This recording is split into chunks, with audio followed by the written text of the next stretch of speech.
안녕하세요. 네, 반갑습니다. 예. 저기 이제 세법 파악인데요. 우리가 이제 수업을 세법 파악을 쭉 하고 그 다음에 이제 세무회계를 한다고 보시면 되고요. 그 이유는 이제 세무회계는 시행령이나 뭐 시행규칙도 많이 반영이 되기 때문에 개정 다 된 다음에 하셔도 되고, 우리 수업은 개정세법은 다 반영해서 책을 제가 만들어 드린 거니까 그렇게 보시면 돼요. 안을 가지고 만들어 드렸고, 법조문이 조금 있어요. 거기에 시행령은 법조문을 찾을 수가 없고 법은 찾을 수가 있어요. 그래서 법은 있다고 보시면 되고, 이제 작년에 문제 여러분 이제 다 떨어진 분들이잖아요. 합격한 사람 없잖아요. 그렇죠? 그래서 문제를 보면은 이제 18년 시험 기준으로 총 4문제가 있는 거죠. 그래서 국세기본법에 물음이 3개, 소득세법에 물음이 3개. 오늘 요 문제를 한번 같이 풀어볼 거고요. 그 다음에 법인세법은 물음이 4개, 그 다음에 상증세법은 물음이 3개. 이렇게 돼 있어요.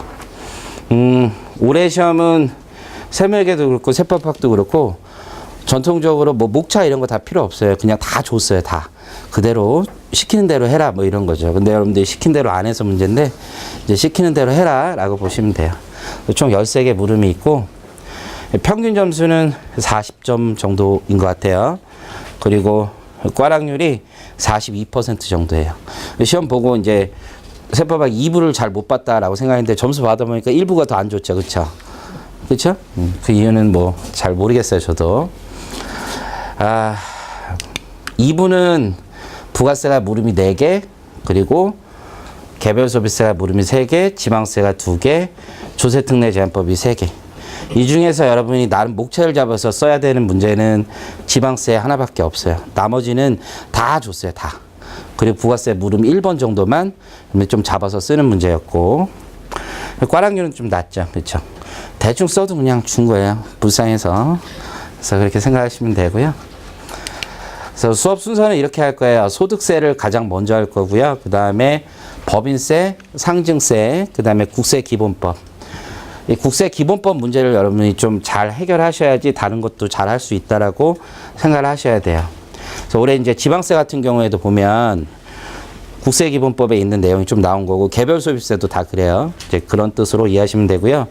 조세특례제한법은 개정안이 있긴 한데 그거대로 안 돼요. 보통 막 이렇게 치열하게 싸우고 마지막에 통과가 돼요. 마지막에 숫자도 많이 바뀌고, 그래서 지금 해봐야 소용이 없기 때문에 한 2월달 3월달에 최종 시행규칙까지 다 나오면 그때 특강하는 방식으로 하려고 해요.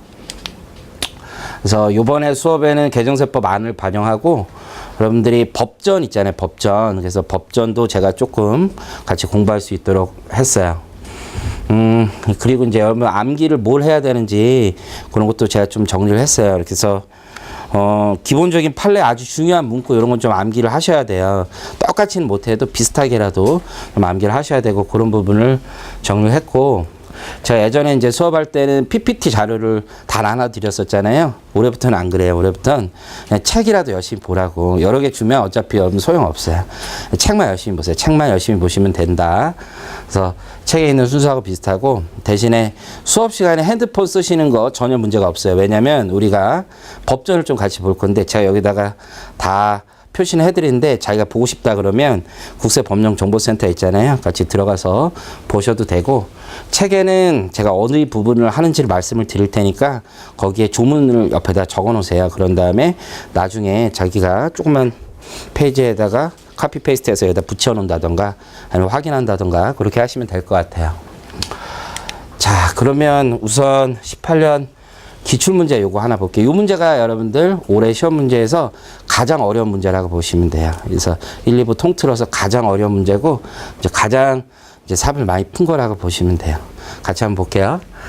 거주자 갑하고 을이 있는데 16년 5월 1일 갑의 소유 토지 X를 Y에게 20억 원에 매도하는 계약을 체결했어요. 여기 보면 16년 5월 1일 날 갑이 을에게 매도하는 계약을 체결했어요. 문제 기억이 잘 안 나죠? 그렇죠? 그래서 천천히 할게요. 계약일이 이날인가 봐요. 그래서 계약일. 이날 2억을 지급하기로 한 거죠. 그리고 중도금 17억 9천만 원은 17년 2월 1일 날 중도금을 지급하기로 했어요. 17.9억. 총 20억인데 거진 다 지급되는 거죠. 그렇죠? 그래서 이걸 단순하게 이제 암기하시는 분들은 삽질을 한단 말이에요. 이게 무슨 얘기냐면 한 1, 2% 뭐 이렇게 생각하실 문제가 아니라는 거죠. 그 다음에 17년 2월 1일에 지금 중도금을 줬고, 잔금이 되게 재밌죠. 잔금 1,000만 원은 잘 모르겠는데 썸데이죠. 어느 날 썸데이. 어느 날 사업 개발 승인이 난 다음에 15일 후에 나머지 1,000만 원은 지급하기로 한 거예요. 이 문제를 풀어보는 이유는 여러분이 앞으로 어떻게 공부를 해야 되는지를 좀 알고 싶어서 그런 거예요. 어느 날 지급하기로 했다. someday. 농담은 안 하기로 했는데 얼마 전에 들은 재밌는 얘기가 있어서 알려줄게요.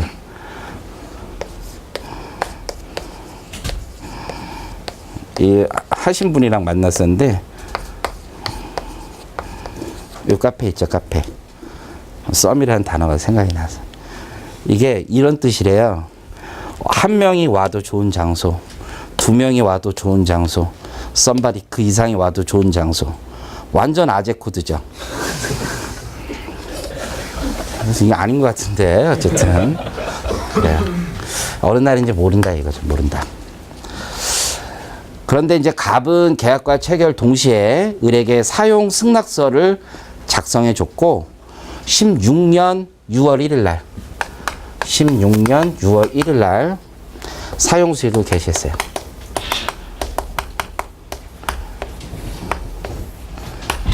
이해하시겠죠? 요 상황까지.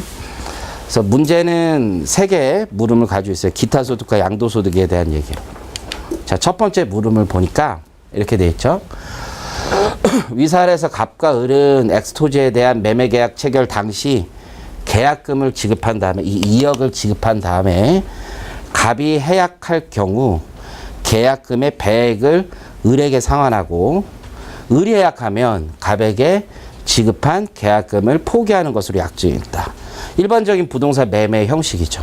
그래서 요즘에 부동산 가격이 되게 많이 오르잖아요. 그런 경우 많아요. 그래서 가격이 엄청 많이, 지금 약간 이제 주춤하지만 엄청 오를 때 다주택자들 샀어요. 한 2천 계약금 걸고 샀어요. 근데 그쪽에서 가격이 그 사이에 5천이 올라. 그러면 배상하고 안 하겠다 이런 경우가 많거든요. 실제로. 이 형식도 마찬가지죠. 그러면 지금 매도인은 갑이죠. 갑이 매도인이고 을이 매수인이에요. 그러면 당초에 계약금은 어떻게 들어가는 거예요? 이렇게 계약금이 들어가는 거죠. 2억 원이 들어갔을 거예요. 그러면 해약을 한다면 어떻게 했어요? 자, 매수인이 해약을 하면 계약금 들어간 걸 포기하면 될 거고, 매도인은 100을 배상해야 되겠죠. 그 100이라는 거 얼마 주면 되는 거예요? 4억 주면 되는 거죠. 4억. 2억 받았으니까 돌려줄 때. 엑스토지에 대한 매매 계약이 16년 5월 20일에 갑에 의해서 해약되는 경우와 혹은 을에 의해서 해약되는 경우 소득의 종류, 수입 시기, 과세 방법, 원천 징수 의무에 대해서 각각 설명하시오 이렇게 돼 있죠. 그러면 일단은 제일 먼저 소득의 종류를 밝히는 게 이 문제의 가장 중요할 걸 거고, 이 과세 방법이 뭔지 또 모르시는 분들이 있어요. 과세 방법은 소득세에선 종합과세 하느냐 분리과세 하느냐 이게 핵심이라고 보시면 돼요. 그 다음에 원천징수까지. 자, 그러면 첫 번째는 소득의 종류를 밝히는 게 가장 중요하기 때문에 이게 기타 소득에 해당된다는 조문을 잘 써주시는 게 중요해요. 그러면 지금 이 계약금을 배상하는 것 자체가 어떤 성격을 가지는지를 볼게요. 매도인 갑이 해약하는 거야. 갑. 그렇죠? 계약금을 받았다가 얼마를 돌려주는 거예요? 4억을 돌려주는 거예요. 4억을. 그럼 잘 봐요. 4억을 돌려주는데 을 매수인은 이 중에 소득이 얼마인지를 생각해봐요. 자기가 받은 게 4억이잖아요. 4억. 근데 소득을 4억으로 하기엔 좀 그렇죠. 왜요? 내가 먼저 2억을 꽂았잖아. 그런 다음에 4억을 받은 거니까 소득은 2억만 되는 거죠. 2억만. 우리 법조문에 이렇게 표현하고 있는 거야. 그래서 재산권에 관한 계약이어야 돼요. 재산권에 관한 계약이 없으면 기타 소득으로 과세할 수가 없어요. 그건 나중에 다시 한번 배우기로 하고, 손해배상금인데 본래 계약이 내용이 되는 지급 자체에 대한 손해. 저기까지 끊어보면 저게 2억인 거예요. 자기 먼저 돈 넣은 거. 이해하시겠죠? 를 넘는 손해. 이 표현이 이해돼요? 그래서 내가 맨 처음에 2억 넣은 거 대비 4억을 받았으니까 원래 손해가 뭐야? 2억이잖아, 2억. 그게 손해야. 근데 그걸 넘는 손해. 즉 2억을 더 받은 거잖아요. 정신적으로 나는 피폐했다 이거지 지금. 돈 넣고 너 때문에 미쳐버리겠다. 그렇죠? 손해에 대해서 배상하는 금전으로서 우리 법에는 이렇게 돼 있어요. 위약금, 배상금, 부당이득 반환 시 지급받은 이자. 세 가지로 얘기하고 있어요. 그래서 이걸 정확히 쓰는 거지. 위약금, 배상금, 부당이득 반환 시 지급받은 이자. 이 중에서 이제 쟁점이 많이 되는 건 부당이득 반환 시 지급받은 이자예요. 소위 말하는 법정 이자라고 하는 거예요. 나중에 볼 거고. 기타 소득으로 과세한다. 그럼 이 사례에서는 이게 뭐에 해당되냐면 위약금에 해당되는 거예요. 위약금. 손해배상의 예장이야. 처음부터 계약하면서 내가 이러한 불법행위를 한다면 우리 상대 간에 내가 돈 더 주겠다라는 얘기죠. 그래서 을이 얻은 소득은 해약으로 얻은 위약금이 되는 거고, 실제 손해를 초과하는 2억 원은 기타 소득에 해당된다는 거예요. 수입 시기는 언제냐? 자, 소득세는 기본적으로 원천징수 지급 시기하고 소득 받는 수입 시기를 많이 일치시켜. 많이. 그래서 기타 소득도 돈 주는 날이야. 돈 주는 날. 그래서 지급받은 날이다. 그날 원천징수 해야 되니까. 그래서 지급받은 날이므로 위약을 실제로 해서 실제로 위약금을 지급받은 날인 5월 20일이 되는 거예요. 이해하셨죠? 자, 과세 방법. 자, 선택적 분리과세를 할 수도 있죠. 기타 소득. 그렇지만 금액에 제한이 있는 거잖아요. 그 금액을 지금 초과하고 있죠. 그러니까 종합과세 하는 거고, 원천징수는 지급하는 갑이 지금 지게 된다는 거죠. 원천징수 해야 된다. 그래서 앞쪽이 조금 중요한 거고 뒤쪽은 자연스럽게 넘어가요. 이제 문제는 을이 매수인이 해약하는 경우가 될 거예요. 두 번째, 매수인이 해약하는 거. 물음 그대로 하시면 돼요. 물음에서 각각의 경우를 해서 딱딱딱딱 나눴잖아요. 그래서 그대로 가시면 돼요. 뭐 여기에 뭐 의, 효과 뭐 이런 거 다 필요 없어요. 자, 소득의 종류부터 다시 가죠. 앞에 얘기했으니까 다시 반복 안 해도 돼요. 매도인 갑이 수령한 계약금은 위약금으로 대체되고 반환되지 않죠. 먼저 돈이 꽂혔잖아. 그렇죠? 얘가 해약했으니까 나 이거 먹을래 라고 하는 거죠. 재산권에 관한 계약에 근거하여 얻은 위약금으로서 갑의 실제 손해는 없고, 그렇죠? 얘는 받은 것밖에 없잖아요. 그렇지만 실제 손해는 없지만 정신적 손해는 있었던 거죠. 정신적 손해는 과세하지 않습니다. 이게 아니라 재산권에 관한 계약이 틀어져도 정신적 스트레스를 받잖아요. 받아본 적이 없어요? 받는다니까? 그래서 이를 초과하는 배상금인 2억 원은 기타 소득에 해당된다라는 거예요. 물론 이게 배상금인지 위약금인지 약간 쟁점이 있는데 그냥 아무나 써도 돼요. 이거는. 수입 시기가 이 문제에선 포인트죠. 그럼 수입 시기는 어떻게 되냐? 원래는 지급받은 날이죠. 원래는. 그렇지만 계약금이 위약금 또는 배상금으로 대체돼야 그때 기타 소득의 확정이라는 문제가 생기는 거죠. 그래서 위약 또는 계약이 확정된 날이다. 그러면 이 날짜도 같은 날짜가 되는 거예요. 당초에 돈 들어간 날짜가 아니라 위약 해약하는 날짜가 되는 거죠. 그래서 위약 계약이 확정되는 날 5월 20일이 되죠. 자, 과세 방법. 얘는 선택적 분리 과세를 논할 게 없는 거죠. 원천 징수가 된 바 없으면 소득은 내야 될 거 아니야. 그러니까 무조건 종합과세 할 수밖에 없는 거죠. 그렇죠? 무조건 종합과세 한다. 근데 요 틀이 약간 이제 올해부터 약간 깨지는 게 있어. 예를 들어서 원천 징수 안 됐어도 분리과세 할 수 있다. 이런 표현이 있을 수 있어. 그게 주택 임대사업자들 있잖아요. 생각해봐요. 주택 월세 주면서 원천 징수 하겠어? 안 하죠. 근데 분리과세는 있잖아.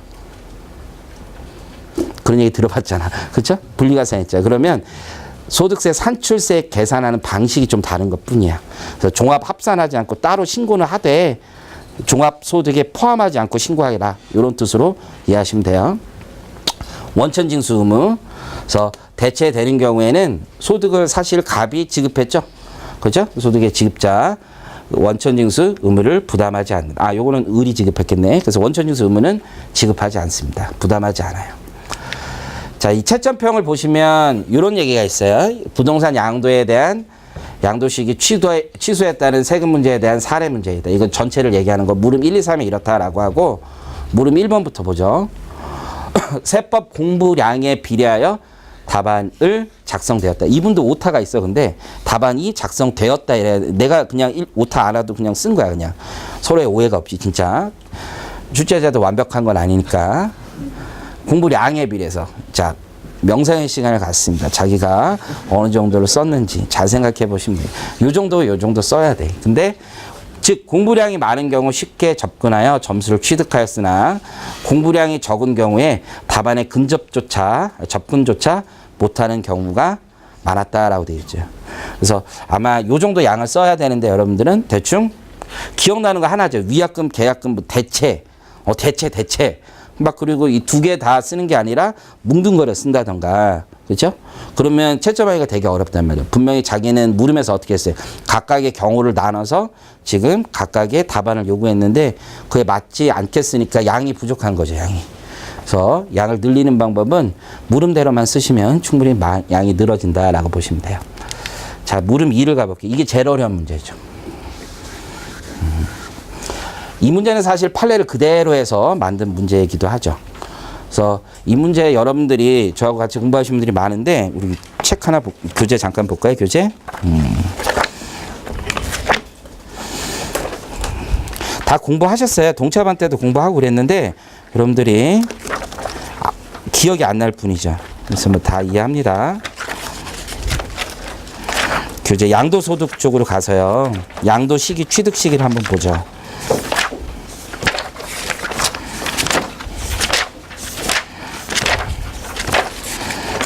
교재 2-150페이지 한번 보시겠어요? 2-150페이지. 149. 2-149. 맨 밑에 판례 돼 있죠. 판례. 그렇죠? 제가 오해를 받을까봐 내가 원래 워딩을 올해 조금씩 다 수정을 하면서 이것도 수정하고 싶었는데 약간 단어를 수정하고 싶었는데 오해받을까봐 토시 하나 안 바꾸고 그대로 내비뒀어. 그래서 마스터 말고 진짜 체크할 땐 살짝 워딩을 내가 받고 싶은 대로 살짝 바꿀 계정인데 한번 봐봐. 거기에 토지대금 15억 6,825만 원을 매도하기로 하면서 계약금 1억 4,600만 원 계약이래. 중도금은 얼추 다 받았죠? 14억 225만 원은 계약일 이후 1개월이네. 잔금 2천만 원은 사업 승인 후 15일 내에 지급받기로 약정한 사안에서 중도금을 받은 시기를 즉 이때를 양도 시기로 볼 수 있는지에 대해서 법원은 부정하였다 이렇게 돼 있죠. 다음 페이지 가봐요. 그리고 각각의 주장이 다 있어. 중도금 지급이 이루어진 시점을 기준으로 이 장기할부 판매에 해당한다고 주장하면서 장기할부 판매에 해당하기 위해서는 소유권 이전 등기일 인도인 이 중에서 사용 수익일 있잖아요. 그렇죠? 사용 수익일 중 빠른 날의 다음 날부터 최종 할부금의 지급기일이 1년 이상이 확정되어야 되는데 확정된 바 없는 거지. 왜냐하면 잔금이 플러스 15일 썸되니까. 그렇죠? 또한 계약금 중도금의 합계액이 총 매매대금의 98.72% 거의 대부분이지만 잔금을 남겨둔 경위나 미지급된 지급의 액수 등에 비춰 볼 때 이거는 진짜 사업 승인이 다 돼야지 서로 퉁 치는 거잖아. 그렇죠? 볼 때 잔금 2천만 원은 금액이 중요한 게 아니야. 금액이 뭐 적고 많고가 중요한 게 아니라 거래 관행상 대금이 모두 지급된 것으로 볼 수 있을 정도로 적은 금액이라고 보기도 어렵다. 내가 수업 시간에 이렇게 읽어주지도 않았어요. 다 자세히 설명을 했었다고. 기억이 안 나서 뿐이지. 안 나서. 똑같이 있다고. 똑같이. 그래서 여러분들이 이걸 기억 못하는 이유는 PPT만 맨날 봐서 그래서 근데 이제는 그냥 책으로만 보자. 책으로만. 반성하시고 다시 봐봐. 그래서 지금 위사례에서 X에 대한 X토지에 대한 진짜라니까 이게 작년 책을 가서 봐봐. 똑같이 토시 하나 안 바꿨어. 토시 하나. 2018년 2월 1일 을이 잔금 1,000만 원을 지급하였다고 가정을 한대요. 아, 나중에 가서야 진짜 잔금을 지급한 거지. 언제? 2018년 2월 1일. 나중에 진짜 가서. 이에 갑은 16년 6월 1일을 양도 시기로 보아야 하고 즉 사용 수익일을 양도시기로 보아야 하고, 이를 양도시기로 보지 않아도 그러면 중도금 지급 시기를 양도시기로 보자. 첫 번째 안, 두 번째 안. 그죠? 반면 과세관청은 2월 1일, 이거 약간 틀은 거야, 반대로. 근데 어쨌든 2월 1일, 이거 진짜 잔금 치른 날을 양도시기로 보았다. 각 시점을 양도시기로 보는 근거를 설명하고, 그러면 시점이 지금 몇 개 나온 거예요? 3개 나온 거예요, 3개. 첫 번째, 사용 수익일. 두 번째, 중도금 지급일. 마지막, 잔금 지급일. 이 중에 어느 날이 되느냐. 근거를 설명해 달래, 근거를. 그러면 맞다 틀리다가 아니라 각자 이유가 있을 거 아니에요, 이유. 누구나 얘기를 할 때 이유가 있잖아. 그렇죠? 저도 이제 와이프하고 얘기를 하다 보면 나도 다 나름의 얘기가 있고 걔도 걔 나름의 얘기가 있고 그런 거 아니겠어요? 누가 맞는지는 따져보면 되고 사람이 완전 뻘소리 하진 않잖아. 그러니까 각각의 주장의 근거를 먼저 설명하라는 거야. 이유가 뭔지. 그리고 나서 적법하기 위한 양도 시기가 언제. 그 다음에 그 주장을 하나씩 배척해보라는 얘기지. 그렇죠? 쉬운 얘기는 아니지. 그러면 어떻게 하시면 되겠어요? 크게 2개로 나누면 되겠죠. 근거. 그렇죠? 두 번째는 적법한 이유, 부가처분. 그럼 첫 번째 근거에서 각각의 주장 3개를 나눠서 설명해 보면 되겠죠. 자, 그러면 가봐요. 그러면 날짜를 여러분이 문제에서 체크를 하시고 들어가시면 돼요. 사용수익일, 중도금 지급일, 잔금 지급일에 해당된다. 각 시점을 양도시기로 보는 근거는 다음과 같다. 첫 번째 사용수익일부터 가는 거지. 사용수익일. 왜 사용수익일이라고 주장하냐 이거지. 그러면 사용수익일은 기본적으로 어떻게 되는 거야? 장기 할부 판매에서만 사용수익일을 주장할 수 있는 거야. 다른 데서는 사용수익일을 주장할 수가 없어. 오로지 장기 할부 판매가 돼야지만 사용수익일을 주장할 수 있는 거야. 법조문이 그래. 이해하시겠습니까? 다른 건 없다고. 그러면 사용수익일로 되기 위해선 장기 할부 판매에 해당돼야 되는 거야. 얘는 장기 할부 판매라고 우선 주장을 하는 거지. 보시면 장기 할부 조건의 경우에는 소유권 이전 등기 접수일, 인도일, 사용일 중 빠른 날이 양도시기다. 그래서 사례에서 계약금 외에 양도대금을 2번 이상 분할해서 수령했잖아요. 그리고 사용수익일로부터 잔금 지급일까지가 1년 넘지 않느냐 이런 주장을 하는 거지. 그렇죠? 틀린 말 같지는 않아. 완전히 틀린 말은 아니지. 근데 여기에 핵심적인 반증은 뭐가 있어? 이 당시에 1년이 넘는지 아닌지는 모른다라는 거지. 결과적으로 1년이 넘는 거지.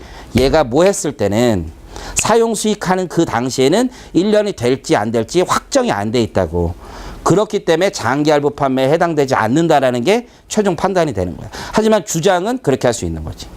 이해하시겠어요? 두 번째, 중도금 지급일. 야, 그럼 대가의 대부분이 이날 된 거 아니냐. 이날. 제가 수업할 때도 얘기하잖아. 원래는 우리 세법이 중도금 지급일을 양도식으로 봤다. 잔금 청산일이 아니었다고. 상거래 관행상 잔금 청산일로 가져온 거지. 원래는 중도금 지급일이 되게 합리적인 날짜야. 왜? 위험과 효익이 다 이전되는 거니까.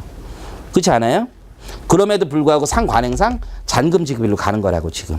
근데 어쨌든 지금 법은 잔금 지급일이야. 그러면 잔금 지급일이니까 사람들이 조세 회피 행위를 하기 위해서 어떻게 할 수 있어요? 딜레이 하는 거지. 아주 소액만 남겨놓고 뒤로 미룰 수 있잖아. 근데 그게 그러한 의도를 가졌는지 안 가졌는지를 기준으로 판단하시면 되는 거야. 생각을 해보면. 얘네가 일부러 돈을 늦게 준 거야? 아니면 진짜 매매 계약의 의사로 사용 수익이 나와야지 나 이 땅 필요한다 라는 거지. 이 판례를 배경을 보면 아파트를 지으려고 했었던 땅이야 이게. 아파트 사용 승인이 나와야지 지을 거 아니야. 어쨌든 그래서 잔금 청산을 원칙으로 하는데 사회통령상 그 대금이 거의 지급되었다고 볼 만한 정도라면 대금이 청산되었다라고 본다. 그러니까 요 문구가 가장 중요한 거지. 사회통념상. 그렇죠? 그 대금이 거의 지급되었다고 볼 정도라면. 그 사회통념이 뭔지는 알 수가 없는 거죠. 사실은. 위 사례에서 중도금 중도금이 현재 총 양도대금의 98% 이상, 99.5%야. 지급되었으므로 중도금이 양도일이다. 중도금 지급일이. 얘는 이렇게 주장할 수 있는 거지. 다 지급된 거 아니냐. 마지막으로 실제 잔금 청산일. 다시 한번 하는 거죠. 다 지급돼야 되는데 잘 보자 이거지. 단지 금액만 볼 게 아니라 잔금을 남겨둔 경위나 미지급된 잔금의 액수를 종합적으로 판단해야 된다. 여러 가지 이유를 종합적으로. 자, 여러분들이 공부할 때는 사회통념, 종합적 이런 말이 다 쓰레기 같은 말이죠. 사실. 뭐 어쩌라고. 그죠? 하지만 어쩌라고가 아니라고. 이게 제일 중요한 말이라고. 종합적으로 판단한다. 비록 미지급 잔금이 전체 양도대금에 비해 소액이긴 하지만 이 사건의 경우 사용 승인을 얻은 후 잔금을 지급하기로 한 사정 등을 감안해 볼 때 실제 잔금이 청산된 때를 대금 청산일을 봐야 된다. 얘는 이런 주장을 하는 거죠. 그럼 각각 이제 깨로 가는 거야. 두 번째, 적법하기 위한 양도 시기를 보자. 첫 번째, 사용 수익일. 왜 안 된다는 거야? 장기 할부 판매 조건을 충족하지 못한다. 왜 1년 이상인지 확정되지 않았다는 거지. 사용 수익일을 기준으로 봤을 때 1년인지 아닌지는 아직 모른다는 거야. 결과적으로 1년이 넘었지만. 두 번째, 중도금 지급일. 사회통념상 사실상 완료된 것으로 볼 수 없다. 이렇게 얘기하는 거죠. 그러면 실제 잔금 청산일이 된다라는 거지. 대금 청산일이 2월 1일, 2018년 2월 1일로 볼 수밖에 없다. 그래서 마지막으로 이제 결어 이렇게 써주면 되겠죠. 사안의 토지 사용일이 비록 2016년 6월 1일로 보더라도 그 다음 날부터 최종 할부금의 잔금의 지급기일까지의 기간이 1년 이상인지 여부가 계약 당시에는 확정되어 있지 아니한다는 거죠. 그러니까 장기 할부 조건 매매에 해당하지도 않고 잔금 1,000만 원이 모두 청산된 날을 양도식으로 볼 수밖에 없다. 요거죠, 요거. 채점평을 보면 양도시기에 대한 사례 문제로서 교수님 생각하는 거죠. 양도소득세를 이해하고 현실에서 발생한 문제에 대하여 관심 있게 본 수험생이라면 평소에 이런 고민을 했을 거 아니냐. 그죠? 평소에 고민을 했을 거 아니냐. 응당 세무사라면, 여러분 세무사 아니까 괜찮아. 세법이란 법령을 단순히 암기해서는 안 되면, 그러니까 논리가 굉장히 치열한 거잖아요. 이게 단순 암기가 아니라 세무 문제에 대한 적용, 문제 해결 도구로 활용해야 된다. 그러니까 법이 있으면 그걸 도구로 해서 서로 싸우고 치고받고 이런 거를 좀 이해했으면 좋겠다라는 거죠. 이에 대해 사례 적용을 함에 취약하여 높은 점수를 획득한 수험생이 많지 않았다. 없었다. 뭐 이런 얘기죠. 없었다. 거의 없었다. 저도 이제 학생들하고 보면 요거를 거의 비슷하게 쓴 학생이 한두 명 봤어. 근데 점수 보니까 다 60점 넘더라고. 그 친구들은. 그렇죠? 선생님 요 책 저는 정확히 기억해요. 이러면서 그거를 쓴 애가 있어요. 그 애들 한두 명 있어. 한두 명. 그렇죠? 그래서 여러분들은 그런 사람들이 아니고 이게 있네 막 이런 분위기죠. 있네 막 이런 분위기인데 그게 아니라 이때니까. 그래서 여러분들 판례를 가지고 이게 구성을 어떻게 하는지가 굉장히 중요하다고 보시면 돼요. 그래서 내가 요번에 수업할 때는 진도를 좀 빨리 뺀다는 측면에서 판례 아주 자세하게는 안 할 거고 내가 판례집 하나 만들고 있는데 거기는 그런 식으로 다 했어요. 이렇게 얘 주장 해가지고 왜 그런지 법을 가지고 싸우는 거 그렇게 하시면 좀 더 쉽게 공부하지 않을까 싶어요. 자, 물음 3도 쉬운 문제는 아니야. 3도. 위 사례에서 을은 계약금과 중도금을 지급하였으나 갑이 허위의 자료를 제출하여 근데 이 허위를 가지고 또 이런 얘기를 해서 사기 기타 부정한 행위 흥분해가지고 이거는 과세관청에 허위의 자료를 제시했을 때 사기 기타 부정한 행위가 되는 거지 계약관계에서 허위의 자료를 제출했을 뿐이에요. 그렇죠? 오히려 개별소비세 문제에서 허위의 자료 제출이 있었잖아. 그래서 사기 기타 부정한 행위나 실질과세를 썼어야 돼. 거기서는. anyway 허위의 자료를 제출하여 도시개발 사업을 승인을 받지 못하게 되자 잔금 1,000만 원을 지급하지 않았고 매매계약의 해제를 통지한다고 가정한다. 자, 갑에게 해제권이 인정되는 경우와 인정되지 않는 경우를 구분하여 각 경우에 있어서 양도소득세 과세 대상이 될 수 있는지를 논하시오라고 되어 있어요. 이제 공부를 좀 한 학생들은 이렇게 생각했을까? 그러면 법률 난 저 배웠다 이거지. 그래서 법정 해제권, 약정 해제권, 그리고 합의 해제 막 이런 거 열심히 썼을 거야. 그럼 법리만은 좀 쓰는 거고, 그렇죠? 근데 이제 세법 관점에서 보면 시기가 중요한 거 아니야, 시기가. 양도 시기가 언제냐. 그에 따라서 이게 법리가 싹싹 바뀐단 말이야.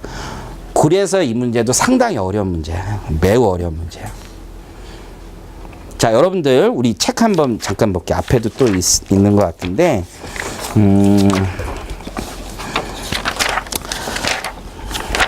자, 양도의 개념에서 해제가 있어. 우리 교재에. 자, 요것도 오해를 받을까봐 토시 하나 안 바꿨어. 2-135 가봐. 2-135.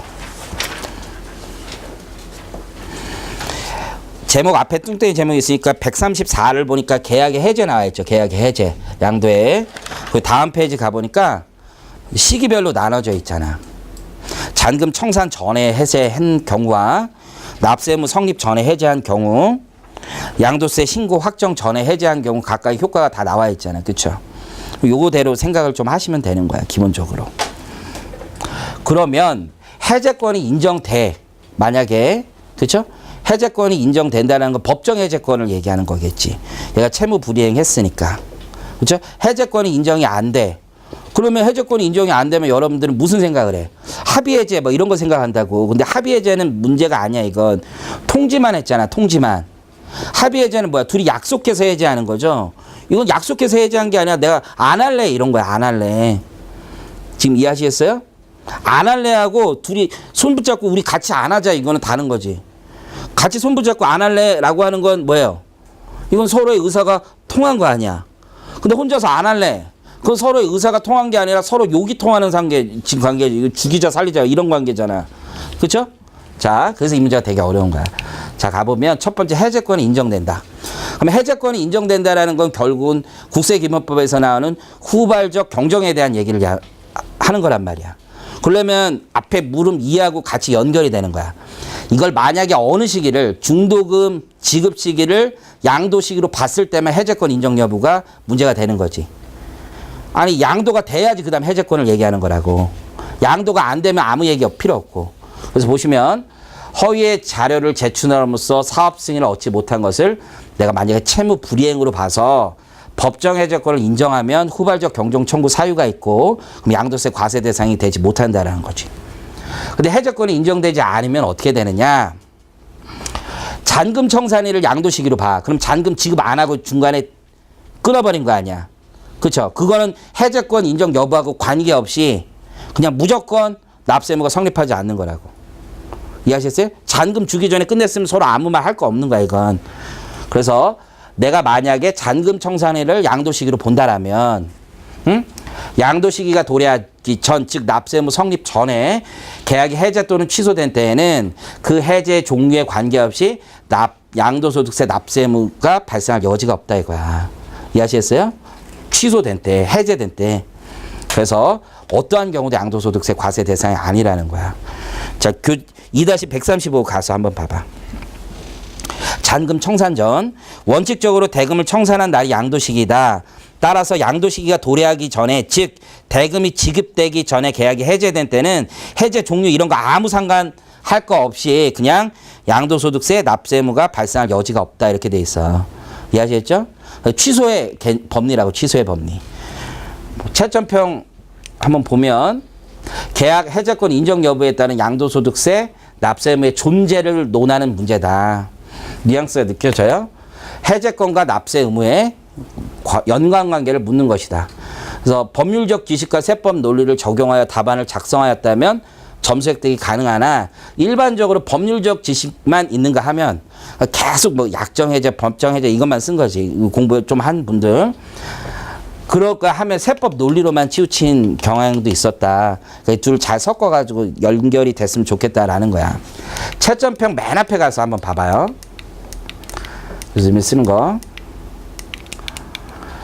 여기도 봐봐. 양도 시기 취소에 따른 이렇게 돼 있다고. 다 그냥 막 쓴 게 아니라 이게 이해하시겠어요? 그래서 잔금 청산에 취소됐으면 해제됐으면 무슨 해제권이고 나발이고 다 필요 없이 그냥 납세의무 성립 자체가 안 했다는 거야. 그러면 낼 것도 없다라는 거지.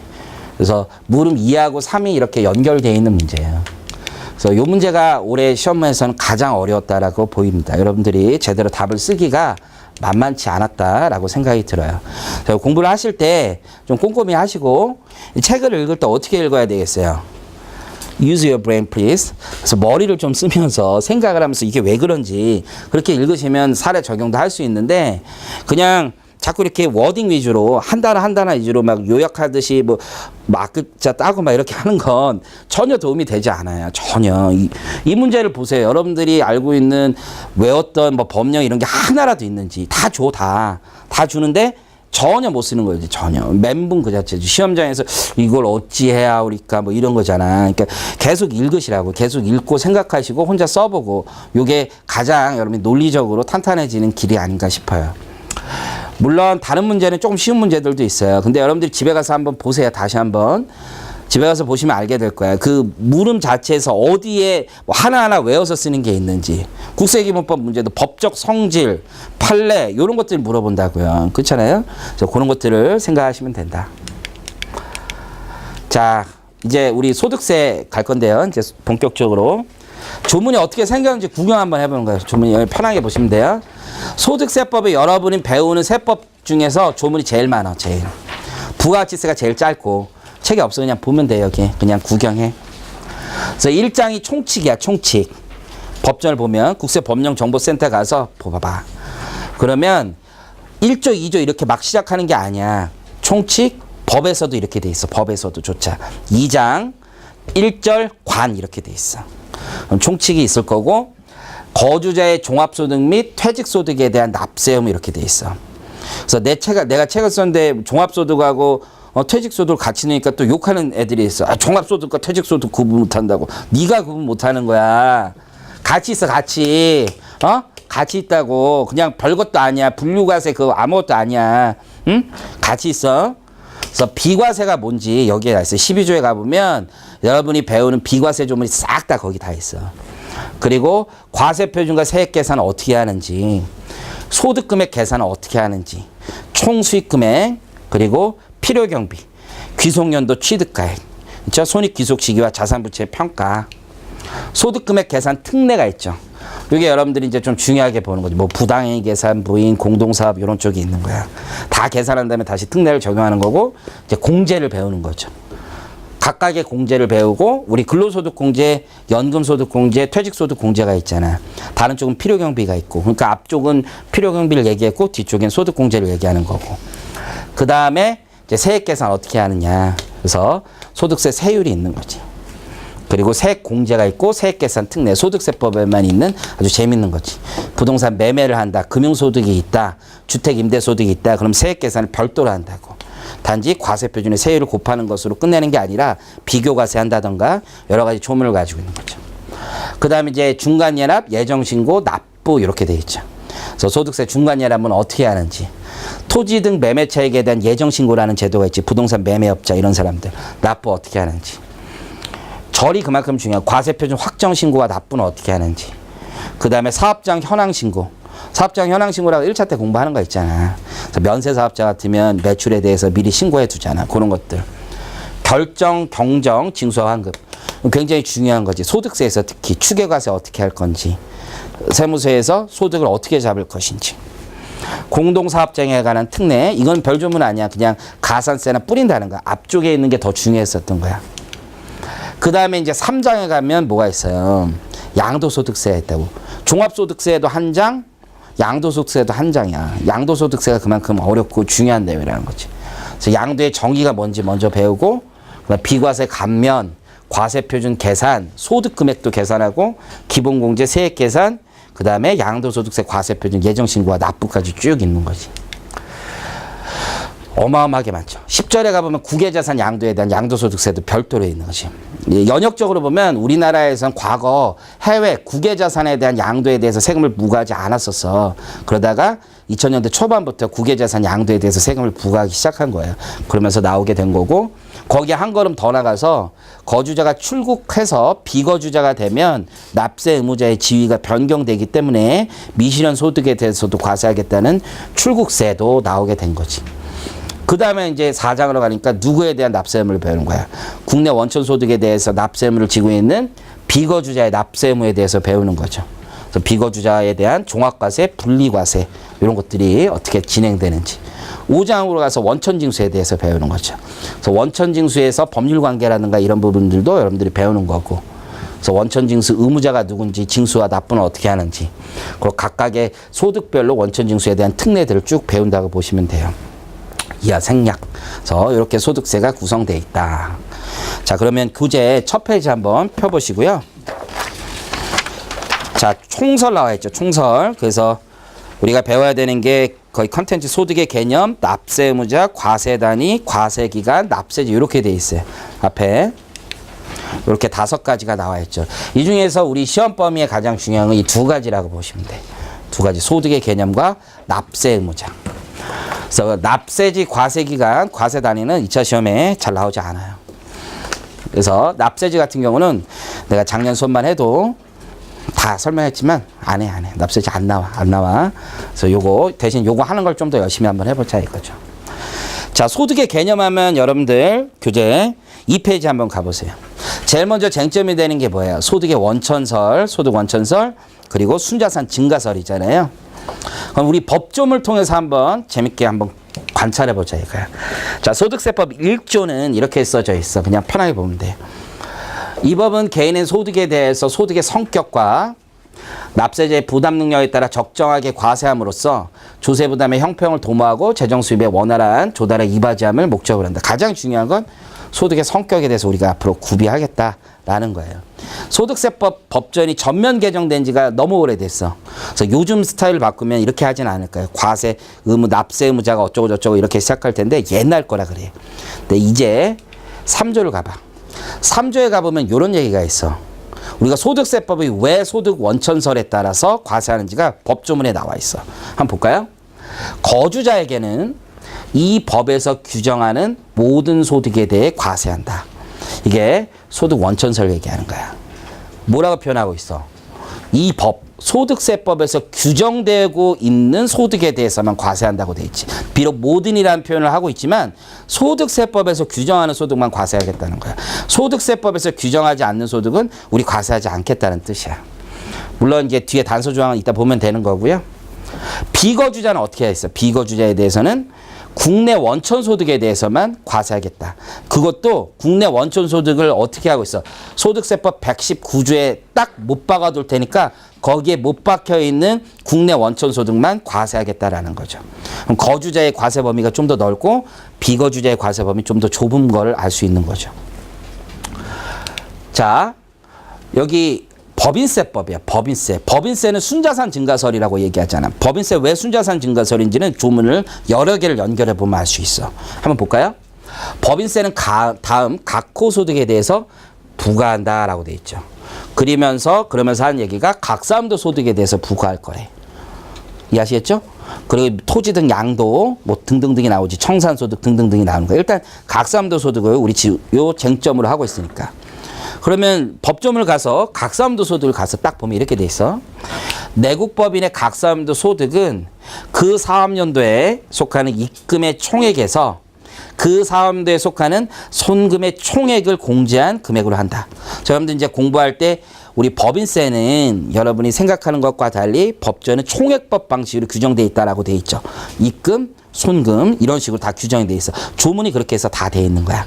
그래서 우리가 유형자산을 처분한다라고 하면 회계에서는 네트 처분이익만 과세하는 거지만 우리 법인세법은 이렇게 쓰는 거지. 양도가액이 입금이고 그 당시 장부가액이 손금이다. 이렇게 표현하고 있는 것뿐이야. 자, 각사함도 소득은 어쨌든 입금에서 손금을 뺀대. 그럼 다시 입금과 손금을 가보면 되겠지.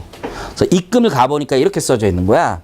입금은 자본 또는 출자의 납입 및 이 법에서 규정한 것을 제외하고는 해당 법인의 여기에 드디어 우리가 알고 있는 표현이 나오네.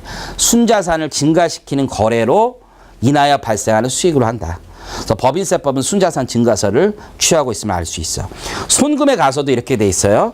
법인의 순자산을 감소시키는 거래라고 표현하고 있는 거지.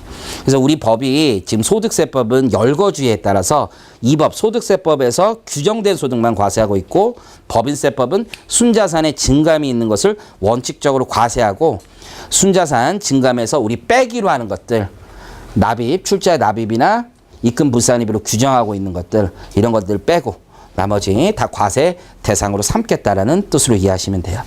이해하시겠죠? 자, 그래서 소득 원천설과 열거주의에 대해서 한번 보면 소득 원천설은 역사적으로 이런 거야. 계속적이고 반복적인 소득에 대해서 과세하는 거야. 계속적이고 반복적인 것을 우리 법에 딱딱딱 열거해놨지. 근데 계속적이고 반복적이지 않더라도 과세할 수 있는 세목이 하나 있죠. 소득 분류 하나. 그게 기타 소득인 거예요. 자, 기타 소득으로 열거된 거. 마지막으로 과세할 수 있는 거죠. 그래서 법에 열거된 소득만 과세함으로 가장 큰 문제가 뭐냐면 담세력에 따른 과세가 미흡하다는 거. 담세력. 소득세에서 가장 중요한 단어 중에 하나가 담세력이에요. 담세력.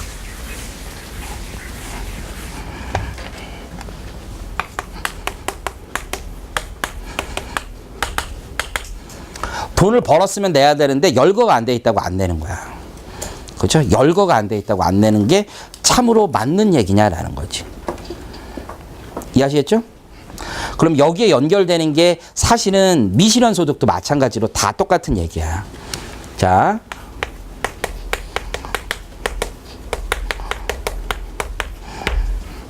이제 친구들 만나보면 요즘 많이 하는 얘기가 이런 거야. 내가 이제 40이 넘었으니까 우리 친구들 만나면 많이 하는 얘기가, 야, 네 집 얼마 올랐냐 요즘에 그런 얘기 제일 많이 해. 네 집 얼마 올랐냐 뭐 1억 올랐네, 2억 올랐네. 어때? 나 진짜 3억밖에 안 올랐어. 뭐 이런 얘기해. 근데 옆에 있는 애 있어요. 옆에 있는 애. 걔는 집이 없어. 돈 많이 벌어. 돈 많이 버는데 집을 안 산 거야. 그냥 나는 집 뭐 이런 거 필요 없다 이래서 안 샀는데 미쳐버리는 거지. 그럼 잘 봐. 어떤 애는 진짜 탱자 놀아. 탱자 놀아. 근데 부동산 한 두 채 가지고 있어서 올해 한 5억 벌었어. 어떤 애는 나처럼 이렇게 땀 흘리면서 죽도록 일만 했어. 그래서 한 3, 4억 벌었어. 예를 들어서. 근데 이렇게 땀 흘려서 번 애는 세금을 엄청 뜯어가지. 그렇잖아. 그런데 그 아파트 뭐 5억 오르는 애는 세금 한 푼도 안 내지. 야, 이게 맞냐? 이상한 거지. 너무 이상한 거잖아. 이렇게 많이 올랐는데 이게 담세력으로 봤을 때 맞냐? 미실현 이득이라고 무조건 과세 안 한다는 게 맞느냐라는 얘기가 있지. 그래서 거장들은 다 미실현 이익도 당연히 과세할 수 있다고 해요. 헌법재판소도 당연히 미실현 이득 과세할 수 있다라는 거야. 근데 미실현 이득을 과세하지 못한다는 입장은 뭐야? 야, 현금이 안 생겼다 이거지. 현금이 없는데 뭘 가지고 내냐 이 얘기라고. 그렇잖아요? 그 둘의 쟁점에 있어서 어디까지를 우리가 세법에 용인할 거냐 이 문제가 있는 거지. 어쨌든 소득세에서는 담세력에 따른 과세가 좀 불편한 게 있지. 열거가 안 돼 있으면 아무리 담세력이 있더라도 아무리 돈 번 적이 있더라도 과세할 수 없다라는 논리로 이어지는 거야. 그래서 그런 문제점이 있으니까 우리가 점차 확대하는 거야. 그 열거의 범위를 계속 확대하는 거야. 계속. 이해하시겠죠? 그래서 옛날에는 뭐 뇌물 받은 거 과세에 열거가 안 돼 있어서 못했어. 하지만 지금 기타소득 조문에 딱 열거를 해놨고, 예전에는 각종 복잡한 금융상품을 과세할 길이 없었는데 이제는 유형별 포괄주의라는 이야기로 조금씩 확대하고 있고, 담세력에 따른 과세를 위해서 이렇게 확대하고 있다라고 보시면 돼요. 자, 그래서 이자소득 16조 보면 이따 볼 거야. 유사한 소득으로 이런 표현이 있어. 그래서 금전 사용에 따른 대가로서의 성격이 있는 거. 유형별 포괄주의 조항이지. 사업소득도 마찬가지예요. 그래서 유사한 소득으로서 영리를 목적으로 자기의 계산과 책임하에 계속 반복적으로 행하는 활동, 이런 거 다 사업소득으로 과세하겠다는 거지. 그러면 이렇게 되면 어떤 문제가 있어? 나는 과세가 되는 거야, 안 되는 거야? 불안하죠? 유사한 게 어디까지냐 이거야. 어디까지냐. 그렇지 않아요? 유사한 게 어디까지냐. 알 수가 없는 거지. 이게 봐봐. 우리 유학생 봐봐. 얘랑 둘이 있잖아. 둘이 유사해 안 유사해? 유사하지 않아? 내 눈엔 유사해. 남자잖아. 그렇지 않아? 아니 또 비슷하게 생겼다고 어떤 사람 비슷하게 생겼네 이렇게 생각할 수도 있어. 지구인이잖아. 범위를 어디까지 넓히는지에 따라서 대한민국 사람이네 이렇게 할 수도 있잖아. 유사하네. 근데 어떤 사람은 달라요. 안경을 썼고 안 썼어요. 잘생겼고 그래요. 뭐 이렇게 얼마든지 다를 수 있어. 얼마든지. 그러니까 납세자의 예측 가능성이 굉장히 떨어진 거야. 나는 되는 거야 안 되는 거야? 할 수가 없다고. 그 얘기는 달리 말하면 법적 안정성이라는 거죠. 아 이거 안 내도 되는 거 같은데 안 냈어요. 근데 갑자기 유사하다고 과세한대. 그럼 나중에 뒤통수 맞는 거 아니야. 이제 그게 예측 가능성이나 우리 법적 안정성이 굉장히 떨어질 수 있다라는 측면으로 이해하시면 돼요. 자, 그래서 우리 사례를 한번 볼게요. 비트코인 과세할 수 있냐, 이거. 비트코인. 소득세 과세할 수 있어? 없어. 비트코인으로 어마어마하게 벌었어. 주변에 그런 사람 없어요? 내 주변에 한 분 있어. 근데 원래 성형외과 원장님인데 돈이 많은데 장난삼아 비트코인 1억 샀었어. 그래가지고 25억 정도에 팔고 나왔다고 그러더라고. 장난삼아 24억 번 거야, 장난삼아. 근데 우리 국세청도 그냥 장난으로 인정해주고 끝났어. 세금을 물릴 수가 없어. 열거된 바 없거든, 비트코인이. 그렇잖아요? 없어. 너무한 거 아닌가요? 그 애기 있지, 애기. 돌반지 받은 거 있지, 돌반지. 돌반지 가격 올랐어, 안 올랐어? 좀 올랐어? 얘도 벌었잖아. 돌반지 그거 세금 내? 안 내요. 똑같이 안 내는 거야. 열거된 바 없어. 우리 집에 달러가 있어. 한 500달러 있어. 500. 나 여행 다니면서 있거든? 요즘 달러가 많이 올랐잖아. 그렇죠? 나 돈 벌었어. 그거 세금 내? 한 푼도 안 내. 왜요? 열거가 안 돼 있어. 금 팔아도 세금 안 내고요. 달러 팔아도 세금 안 내요. 4번이 우리 시험에 가장 중요한 거야. 4번이. 자, 이런 사례가 있는 거지. 옛날에 이제 고등법원 판례가 있었어. 담세력에 대한 얘기야. 담세력. 자, 어떤 애가 집을 산 거야. 집을. $10,000에. 응? $10,000에. 그랬는데 얘가 이걸 취득을 $10,000 했다가 나중에 양도를 했어.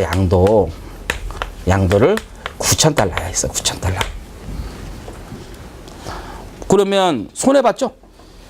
그러면 양도 차익은 얼마야? 차익은 마이너스 $1,000지. 이해하시겠죠? 양도소득의 범위, 이 규정이 나온 배경이야. 좀 이따 자세히 보기로 하고. 근데 우리 세법에 보면 어떻게 돼 있냐면 환율 계산하게 돼 있어. 환율. 원화로 내는 거잖아. 그래서 양도 당시의 환율과 취득 당시의 환율을 보니까, 응? 양도 당시에는 환율이 올랐어. 1,200원. 응? 취득 당시에는 환율이 1,000원이었어. 그럼 이게 어떻게 되는 거야? 10800 000 이렇게 되는 거지. 298, 그렇지? 요거는 10 000 000 엄마 80만 원 벌었네. 그래서 국세청이 과세를 했다고. 이걸 가지고 벌었네. 얘가 자기 돈 가지고만 했다라면 버는 거 분명하지. 근데 담세력이 없어, 얘는. 왜냐면 전부 다 대출 받아서 산 거거든. 전부 대출.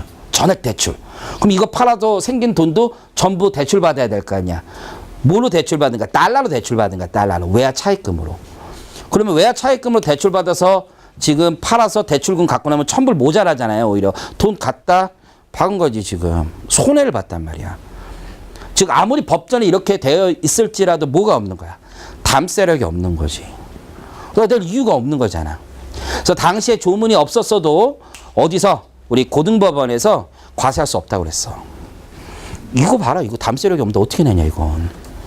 그래서 설령 열거된 거라도 법에 약간 루프가 있을 수 있어. 담세력이 없는데도 과세한다. 이러면 법원은 과감하게 내지 말라고 그래. 그런 다음에 법조문을 바꾼 거야. 지금처럼. 볼까요? 그래서 118조에 양도소득의 범위가 있어. 우리 교재에도 나중에 보면 있어요. 거주자가 국에 있는 자산 양도에 대한 양도소득은 해당 과세기간에 국에 있는 자산을 양도함으로써 발생하는 다음 각호의 소득으로 한다. 그래서 뭐 토지 건물 같은 거 파는 거 얘기하는 거야.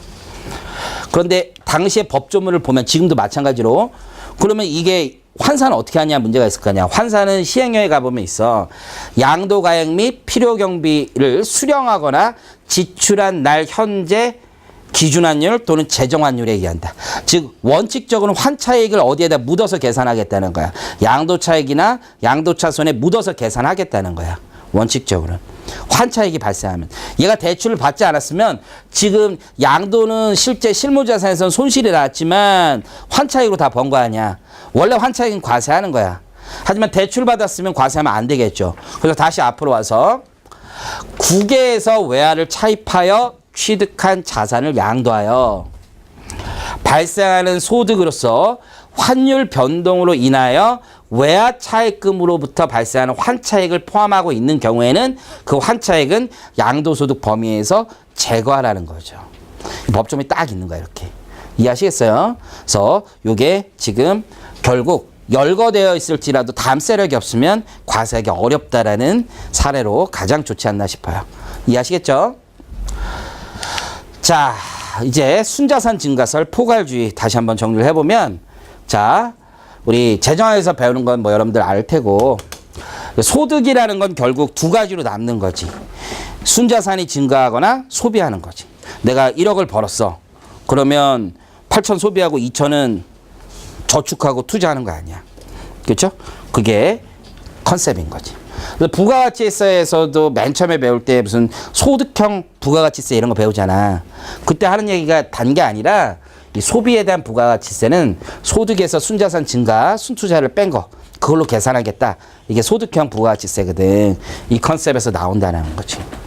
그래서 순자산 증가설은 아까 얘기했던 소득 원천설의 아주 비판적인 문제였던 담세력에 대한 루프, 구멍을 해결할 수 있다는 거지. 벌었으면 돼. 시끄러워. 이 얘기죠. 그래서 순자산 증가설은 근데 야, 미실현 소득도 과세할 수 있는 거 아니냐. 왜냐하면 순자산이 증가했잖아, 내가. 시세가 올랐을 때. 그것도 과세한다라는 문제가 있다라고 생각하는 사람도 있다는 거지. 그래서 거장들은 미실현 소득 당연히 과세할 수 있다고 봐요. 이해하시겠죠? 자, 교재 한번 보겠습니다. 2페이지 가보시면 소득 원천설 있죠? 원천설. 그래서 계속 반복적으로 발생하는 소득에 대해서 과세할 수 있다. 내가 전에 책을 읽어준 적이 없어, 한 번도. 근데 하도 안 봐서 이제 밑줄 긋고 이렇게라도 하면, 인간이라면, 정상적인 사람이라면 읽지 않을까 해서 계속 반복적으로 발생하는 소득에 대해서 과세하고, 우발적 일시적 소득은 과세할 수 없다는 사고에 기초할 뿐이죠. 그래서 우발적 일시적 소득까지 과세하면 야, 뭐 그런 거 다 사생활의 영역이잖아. 그것까지 다 들여봐야 되는 문제가 생길 수 있다는 거죠. 그래서 소득 원천설을 온전하게 받아들이면 소득의 개념은 제한적이고 자산의 양도 차익이나 미실현 소득도 개념상으로는 과세하지 않는 거죠. 하지만 우리 소득세법은 점차 담세력을 확장해서 기타 소득도 과세하는 거고 자산 양도 차익도 과세하는 거 아니겠어. 그래서 거기 결국부터 볼게요. 소득 원천설에 따르면 납세자의 부가 증가하였다 하더라도 법률상 소득으로 열거되지 않으면 과세할 수 없다. 그래서 우리나라 소득세법도 소득 원천설에 근간을 뒀지만 점차 확대해서 순자산 증가설에 점차 가까워지고 있는 거지. 하지만 법리는 절대로 순자산 증가설은 아니야. 유형별 포괄주의도 여러분이 보시면 알겠지만 유사한 소득이어야 돼. 쉽지 않아. 자, 밑에 순자산 증가설. 그래서 거기 순자산 증가설 두 번째를 보시면 담세력에 따른 과세에 충실하다. 이게 가장 중요한 거지. 결국 순자산 증가설과 소득 원천설에 있어서는 키워드가 뭐야? 담세력이야. 담세력. 담세력을 가지고 양쪽을 가지시면 돼요. 손익 조작을 방지할 수 있는 방법으로 이론적으로 우수하다. 다만 일시적 소득이나 미실현 소득, 심지어 내재 소득까지 과세할 수 있다는 얘기를 한다고. 내재 소득. 그래서 재정학 때 배우는 거 아니야. 내재 소득. 응? 내재 소득. 근로자가 있어. 근로자. 노동자가 있어. 얘가 500만 원 벌었어. 응? 500만 원. 이해하시겠죠? 그런데 이 근로자는 A는 이렇게 벌었는데 B는 이렇게 했던 거야. B는 300만 원 벌었어. 이해하겠죠? 근데 얘는 500만 원 벌어가지고 200만 원은 가사도우미를 썼어. 내 일 못하겠다. 얘는 300만 벌고 자기 어떻게 한 거야? 가사도우미 안 쓰고 자기가 집안일 한 거야. 그럼 네트로 치면 얘는 300 번 거고 얘도 300 번 거지. 하지만 소득세 과세는 어떻게 하는 거야? 500에 대해서 과세하고 300에 대해서 과세하는 거 아니야. 얘가 스스로 일해서 따먹은 거, 이거는 내재소득으로 과세하지 않는 거 아니야. 그렇죠? 요 컨셉이라고. 그래서 내재소득은 지금 만약에 순자산 증가설이면 내재소득까지 막 과세해야 된다고. 그래서 다 imputed income, 내재소득은 기본적으로 과세 안 하려고 그래. 자, 한번 비슷한 예를 해볼까? 나는 자가거주해. 자가거주. 내 집이야. 응? 나는 월세 살아. 응? 그래서 나는 자가거주해서 500만 원 벌어. 그렇죠? 비용이 안 나가. 이해하시겠죠? 나는 월세 살아서 500만 원 버는데 월세가 100만 원 나가. 그럼 얘는 네트 치면 얼마야? 400만 원이잖아. 400만 원 번 거.